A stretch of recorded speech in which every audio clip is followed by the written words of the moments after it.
नमस्कार प्यारे साथियों, आप सभी का बालाजी ऑनलाइन क्लासेज के इस यूट्यूब चैनल पर स्वागत। प्यारे साथियों, अपन पढ़ रहे हैं सामान्य विज्ञान और सामान्य विज्ञान के अंदर आज अपनी है क्लास नंबर 3। इससे पहले अपने 2 क्लास पढ़ी जिसमें हमने पढ़ा पोषक तत्व यानी कि न्यूट्रिशन पढ़ रहे हैं और पोषक तत्व के अंदर अपन ने पहली क्लास में पढ़ा था कार्बोहाइड्रेट। पहली क्लास में पढ़ा था कार्बोहाइड्रेट। इसके बाद में अपने क्लास नंबर 2 ली जिसके अंदर अपने पढ़ा था वसा, प्रोटीन,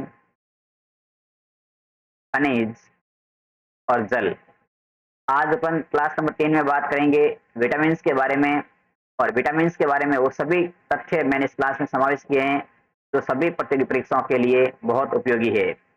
देखिए साथियों, यहाँ पर बात करेंगे कि विटामिन की खोज कब हुई थी, विटामिन की खोज किसने की थी, नामकरण किसने किया था, विटामिन कितने प्रकार के होते हैं, कौन से विटामिन जल में घुलते हैं, कौन से विटामिन वसा में घुलते हैं, कौन से विटामिन की कमी से कौन सा रोग होता है और उस रोग के लक्षण क्या है। जो भी एग्जाम में क्वेश्चन पूछे जाते हैं वो सारी की सारी बात इस क्लास में अपन करेंगे। देखिए, ये प्लेटफॉर्म छोटा जरूर है लेकिन यहाँ से जो कंटेंट दिया जाता है वो बिल्कुल नीट एंड क्लीन दिया जाएगा। बहुत ही स्पष्ट कंटेंट होगा।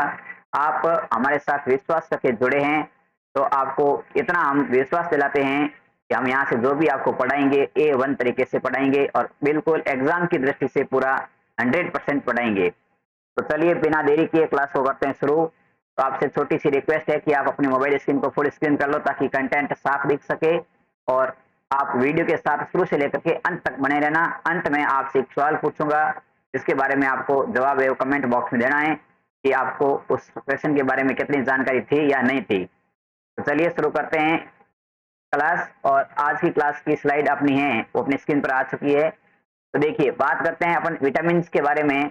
तो विटामिन के बारे में बात करें प्यारे साथियों, तो विटामिन क्या होते हैं? तो ऐसे कार्बनिक पदार्थ, विटामिन होते हैं कार्बनिक पदार्थ जो हमारे शरीर को ऊर्जा तो नहीं देते लेकिन उपापचयी क्रियाओं में नियंत्रित करते हैं, उपापचयी क्रियाओं को नियंत्रित करते हैं। विटामिन हमारे शरीर में रोगों से रक्षा करने में का कार्य करते हैं। तो कुल मिला के बात करें तो विटामिन क्या है? तो विटामिन एक प्रकार के कार्बनिक पदार्थ होते हैं जो हमारे शरीर को ऊर्जा नहीं देते लेकिन क्या करते हैं, उपापचयी क्रियाएं होती है उन क्रियाओं को क्या करते हैं, नियंत्रित करते हैं और हमारे शरीर की रोगों से क्या करते हैं, रक्षा करते हैं। अब देखिए, बात करते हैं विटामिन के इतिहास की। तो सबसे पहले देखो, विटामिन की खोज की थी वो वैज्ञानिक थे हॉपकिंस।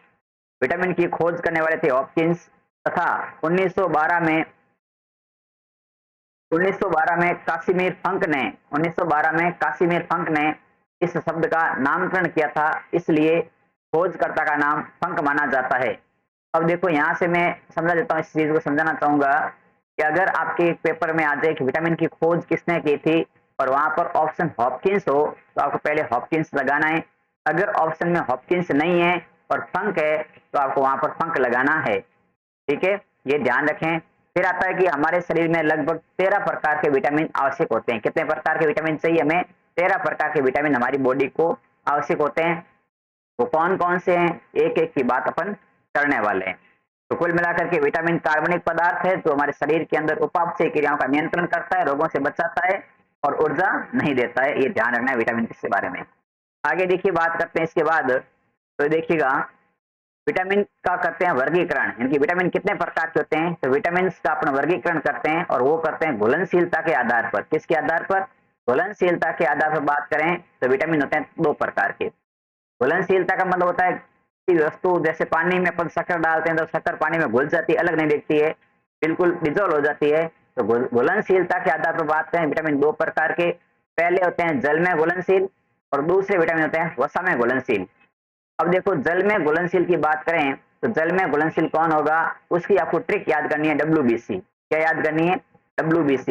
यहाँ पर WBC का अर्थ क्या है? तो W से अर्थ है वाटर, बी का है विटामिन बी से और सी का है विटामिन सी के। तो जल के अंदर 2 विटामिन घुलते हैं, जल में विटामिन 2 घुलते हैं, एक तो सी और एक विटामिन बी। ये 2 विटामिन है जो जल में घुलते हैं। इसके बाद देखिए, बात करते हैं वसा में घुलनशील विटामिन की। तो वसा में होता है साथियों कीड़ा। क्या होता है? वसा में होता है कीड़ा।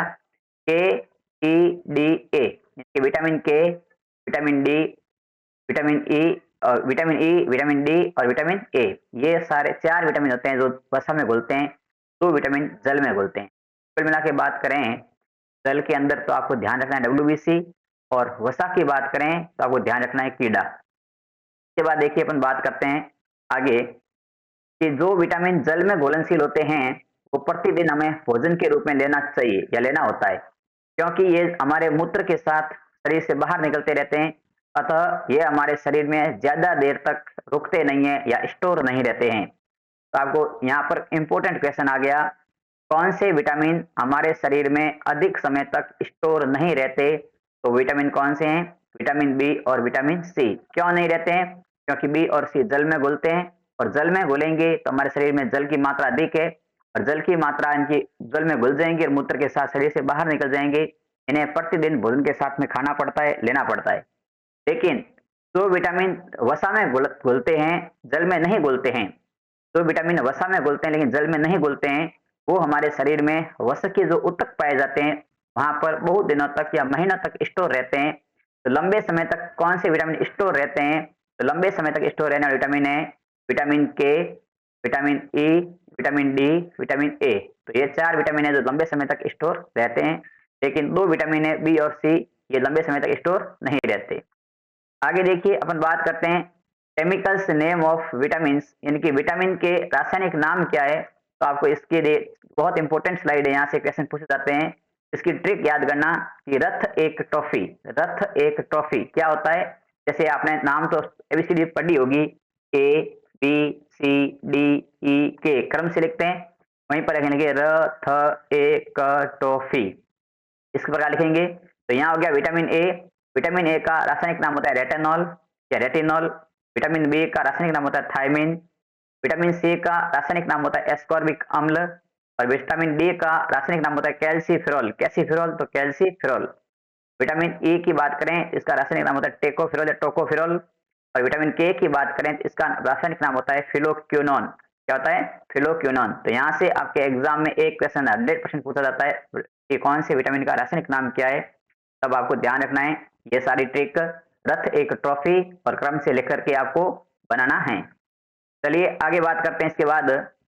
इसके बाद देखिए अपन बात करते हैं कंपाउंड ऑफ विटामिन बी की। इनकी विटामिन बी के कुछ कंपाउंड पाए जाते हैं, उन कंपाउंड में देखो इनकी vitamin B1, बी2, B3, B5, B6, बी7, बी9, B12, ये विटामिन बी के 8 कंपाउंड होते हैं। इसकी ट्रिक है कि थारा न्यू पेंट पर बायो फंसा। क्या है? अपनी भाषा में बात करें, एक विद्यार्थी है जो न्यू पेंट लाता है तो अपन कहते हैं थारी न्यू पेंट पर बायो फंसी। मतलब कुल मिला के बात करें तो थारा न्यू पेंट पर बायो फंसा। यहाँ से बी का है था से हो जाएगा थायमिन। बी टू का है रा से हो जाएगा राइबोफ्लेविन। बी3 न्यू से हो जाएगा न्यूकोटिन, न्यूकोटिमाइड या नियासिन। बी5 से हो गया पेंट से बी5 का हो जाएगा पेंटाथेनिक। और बी6 पर से हो जाएगा पायरिडॉक्सिन। बी7 बायो से बायोटिन। बी9 फ से हो जाएगा फोलिक अम्ल। और बी12 सा से हो जाएगा साइनो काबालामिन। तो कुल मिला के बात करें तो यहाँ पर देखिए बी1 का रासायनिक नाम थायमिन, बी2 का राइबोफ्लेविन, बी3 का निकेटिनमाइड या नियोसिन, बी5 का पेंटाथेनिक अम्ल, बी6 पायरोडॉक्सिन, बी7 बायोटिन, बी9 फोलिक अम्ल और बी12 होता है साइनो काबालामिन। तो यहाँ से भी आपको एग्जाम के अंदर क्वेश्चन देखने को मिलते हैं, ये भी स्लाइड ध्यान रखें। आगे देखिए बात करते हैं अब एक एक विटामिन के बारे में। तो सबसे पहले पढ़ते हैं विटामिन ए। इसका रासायनिक नाम की बात करें, इसका रासायनिक नाम होता है रेटेनॉल। क्या होता है? रेटेनॉल इसका रासायनिक नाम है। स्रोत की बात करें तो गाजर में सबसे अधिक पाया जाता है। विटामिन ए गाजर में सर्वाधिक मात्रा में पाया जाता है। पके हुए फल, हरी पत्तेदार सब्जियां, पनीर, दूध, मांस, मछली, अंडा और सुनहरे चावल इसके स्रोत माने जाते हैं। फिर बात करते हैं कि विटामिन ए की कमी से रोग कौन सा होता है। इसकी कमी से रोग होता है, एक तो होता है रतौंधी, तो सूर्य अस्त के बाद कम दिखाई देता है। इनकी जैसे सूर्य अस्त होने के बाद दिखाई देना बंद हो जाता है, कम हो जाता है, उस रोग का नाम है रतौंधी। ये विटामिन ए की कमी से होता है। दूसरा रोग है विटामिन ए की कमी से जिसका नाम है जीरोपथलेमिया। क्या नाम है? जीरोपथलेमिया। इससे क्या होता है कि आंख सूख जाती है और चिपकने लग जाती है, यानी कि आंखों का पानी होता है वो कम हो जाता है, आंखें चिपक जाती है, इसका नाम है जीरोपथलेमिया। ये भी विटामिन ए की कमी से होता है। तो यहाँ से आपके इंपॉर्टेंट है, एक तो रासायनिक नाम, इसके स्रोत और रोग कौन कौन से हैं और उसके लक्षण क्या है। तो आप ये विशेष ध्यान रखें। आगे देखिए बात करते हैं इसके बाद अपन दूसरा विटामिन विटामिन सी की, क्योंकि बी में कॉम्प्लेक्स है तो बी कॉम्प्लेक्स साथ पढ़ते हैं, तो पहले पढ़ते हैं सी को। तो विटामिन सी के केमिकल नेम की बात करें, इनकी रासायनिक नाम की बात करें, इसका रासायनिक नाम है एस्कॉर्बिक अम्ल। क्या है? एस्कॉर्बिक अम्ल। ये सर्वाधिक अम्ला में पाया जाता है। विटामिन सी ये जो सबसे अधिक अम्ला में पाया जाता है।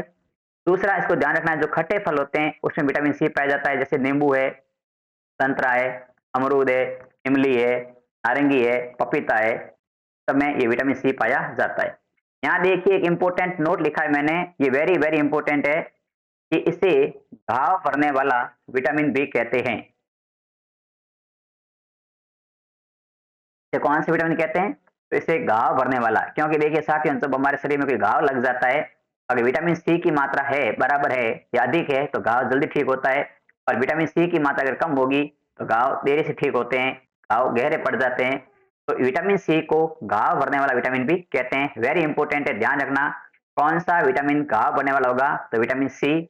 इसकी कमी से रोग होता है, उसका नाम है स्कर्वी। स्कर्वी रोग के लक्षण होता है कि मसलों से खून आता है और मसलों में सूजन आ जाती है, दांत कमजोर हो जाते हैं और मुंह से दुर्गंध आती है। ये स्कर्वी रोग के लक्षण है।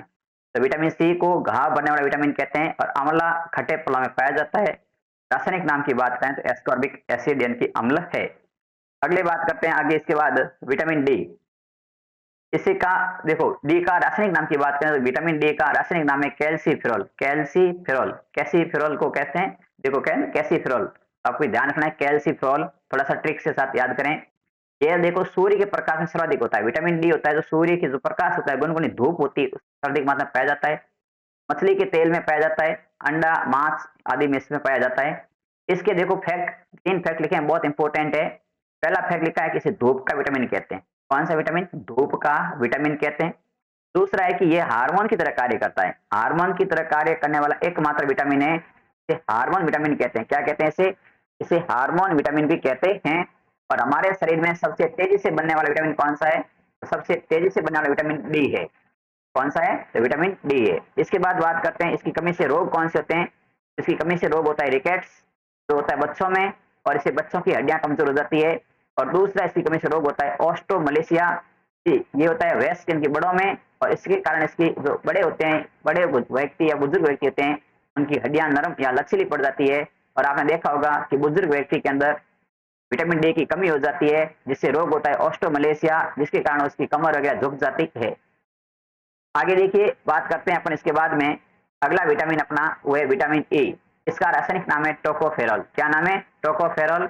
ये सोयाबीन में अधिक मात्रा में पाया जाता है। फिर इसके आते हैं अंकुरित अनाज में, अंडा में और दूध में पाया जाता है।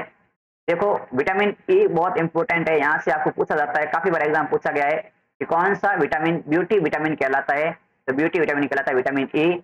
या कौन सा विटामिन सौंदर्य का विटामिन कहलाता है, वो भी है विटामिन ई। ये हमारे शरीर में क्या करता है, जो झुर्रियां होती है उनकी रक्षा करता है, त्वचा पर चमक पैदा करता है।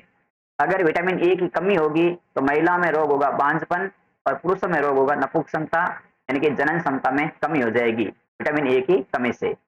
इसके बाद देखिए बात करते हैं अपन आगे विटामिन के बारे में। इसका आपको रासायनिक नाम याद रखना है फिलोक्विनोन।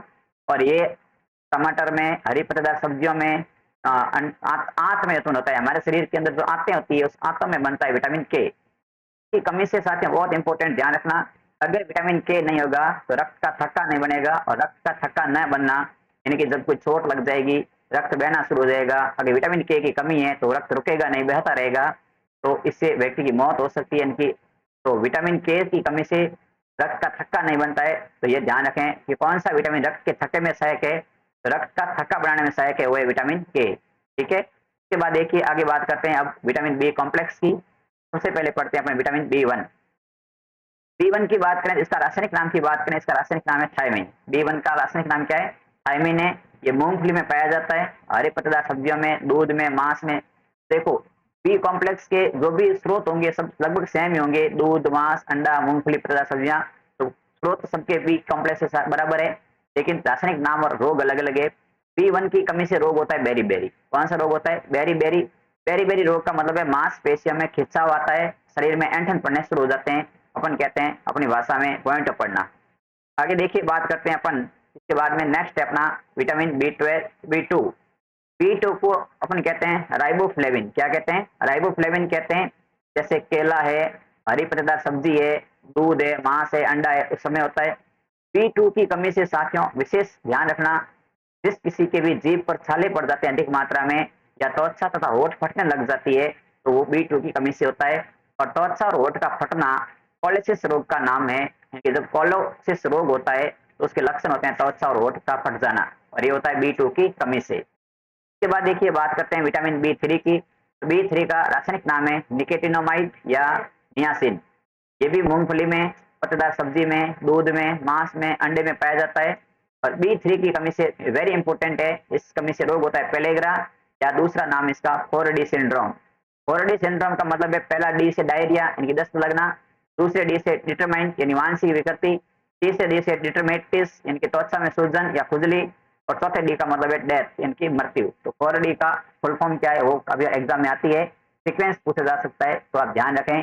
दस्त लगना, मानसिक विकृति, त्वचा में सूजन या खुजली, और अंत में मृत्यु। तो B3 के पेलेग्रा या 4D सिंड्रोम के रोग के नाम हैं। आगे देखिए बात करते हैं अपन विटामिन B5 की। तो B5 का रासायनिक नाम होता है पेंटाथेनिक अम्ल। B5 पेंटाथेनिक अम्ल, इसे कहते हैं टमाटर, मूंगफली में, दूध में, मांस में पाया जाता है। और इसकी कमी से देखो बाल क्या होते हैं, सफेद होना शुरू हो जाते हैं। अगर बाल सफेद होना शुरू हो जाते हैं मतलब B5। और बुद्धि क्या होती है, मंद हो जाती है, इनकी याददाश्त कमजोर हो जाती है B5 की कमी से। आगे देखिए बात करते हैं B6 की। इसका रासायनिक नाम है पायरोडॉक्सिन। ये मांस, अनाज, बादाम, सब्जियों में पाया जाता है। इसकी कमी से B6 की कमी से होता है एनीमिया रोग और त्वचा रोग होता है B6 की कमी से। फिर आता है B7। B7 की कमी से सॉरी, इसका रासायनिक नाम करें B7 की बात करें तो B7 का केमिकल नेम है बायोटिन। B7 का केमिकल नेम क्या है, रासायनिक नाम क्या है, बायोटिन है। ये मांस, अंडा, दूध, सब्जी में पाया जाता है। वेरी वेरी इंपॉर्टेंट, यहाँ पर देखो नोट लगा के लिखा है, इसे विटामिन एच भी कहते हैं, तो आपको ध्यान रखना है। विटामिन एच कौन सा विटामिन कहलाता है, तो वो कहलाता है B7। B7 को एच विटामिन भी कहते हैं। और इसकी कमी से लकवा या शरीर में दर्द और बालों में गिरना शुरू हो जाता है, ये विटामिन B7 की कमी से होने वाले रोग। इसके बाद देखिए अपन बात करते हैं B9। B9 की बात करें, इसका रासायनिक नाम है फोलिक अम्ल, इसे कहते हैं फोलिक एसिड। ये दाल सब्जी में पाया जाता है। इसकी कमी से एनीमिया तथा पेसिस नामक रोग होते हैं B9 की कमी से। और अगला आता है B12, इसे कहते हैं, इसका रासायनिक नाम की बात करें इसको कहते हैं साइनोकाबालामिन। साइनोकाबालामिन ये दूध, मांस, अंडा, पनीर आदि में पाया जाता है। B12 का इंपोर्टेंट घटक आता है कोबाल्ट, जो कि खनिज लवण है। और इसकी कमी से रोग होता है पांडु रोग। काफी बार एग्जाम पांडु रोग किसकी कमी से होता है, तो B12 की कमी से होता है पांडु रोग। और B12 का घटक है कोबाल्ट, जो कि खनिज लवण का उदाहरण है। तो साथियों, अपन ने कुल मिलाकर के विटामिन के बारे में बात की, आपने क्लास को पूरा देखा है, इसके लिए आपको थैंक्स। अगर आपको ये क्लास अच्छी लगी है, इस वीडियो को लाइक करें, अपने सभी मित्रों को बताएं, और अपने जो भी साथी भाई बंधु आस पड़ोस में जो पढ़ते हैं, तैयारी करते हैं, उनको बताएं कि साइंस की क्लास शुरू है, बिल्कुल अच्छे से पढ़ाई जा रही है। और आप हमारे साथ अगर पहली बार जुड़े हैं तो आप हमारे इस चैनल को सब्सक्राइब करके बेल आइकन को प्रेस करें, कि घंटे के निशान को दबा दें, ताकि आपको जैसे ही यहाँ से क्लास स्टार्ट होती है तो आपको नोटिफिकेशन मिल सके। क्लास की PDF वगैरह आपके प्राप्त करनी है, तो इसके लिए आप हमारे व्हाट्सएप ग्रुप का लिंक है वो मैंने इस वीडियो के डिस्क्रिप्शन बॉक्स में दे रखा है। साथ ही साथ टेलीग्राम का भी लिंक मैंने है इस वीडियो के अंदर दे रखा है। व्हाट्सएप और टेलीग्राम को आप ज्वाइन कर लें, वहां पर आपको क्लास की PDF मिल जाती है। क्लास की PDF विलंब से मिलती है, क्योंकि जब टॉपिक पूरा होता है मिलती है। इसलिए आपसे विनम्र अपील रहती है कि आप क्लास को साथ साथ नोट्स बनाते रहें, PDF का इंतजार ज्यादा नहीं करें। लेकिन यहाँ पर कोई पोस्ट वगैरह, कभी कभार हम यहाँ से क्विज वगैरह देते हैं, तो आपको मिलती रहती है समय समय पर। और साथ ही साथ आपसे मैंने कहा था कि अंत में आपसे सवाल पूछूंगा, तो आज का सवाल आपसे ये पूछ रहा हूँ कि आपने साइंस के अंदर कौन से टॉपिक पढ़े अभी तक, या जो हमने पढ़ा है पोषक तत्व, उनमें से आपने कौन कौन से पोषक तत्व पढ़े हैं, एक बार कमेंट बॉक्स में जरूर बताना कि हमने आज तक कितने पोषक तत्व पढ़ लिए हैं। और साथ ही साथ इस वीडियो को अधिक से अधिक शेयर वगैरह करते रहते हैं, तो हमारे को भी मोटिवेशन मिलता है कि आपने हमारे साथ इतना सपोर्ट किया। तो अगली क्लास में हमारे साथियों बात करेंगे, अपना पोषक तत्व हो गया टॉपिक खत्म। अब अपन पढ़ने वाले हैं अगले क्लास के अंदर बात करेंगे, वो है अपना टॉपिक रक्त यानी कि ब्लड यानी कि खून पढ़ेंगे नेक्स्ट क्लास के अंदर। तब तक जय हिंद, जय भारत।